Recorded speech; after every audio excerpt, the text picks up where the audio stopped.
দেখো বন্ধুরা, আমরা বুধনাথে যাচ্ছি বাগবাজার ছেড়ে।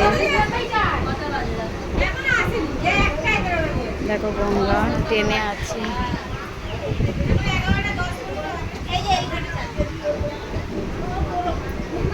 নীল ষষ্ঠীর উপোস করেছি বন্ধুরা। আজকে আমাদের নীল ষষ্ঠীর উপোস করেছি। বাগবাজার ছেড়ে আমরা বুধনাথে যাচ্ছি, মা গঙ্গার কাছে।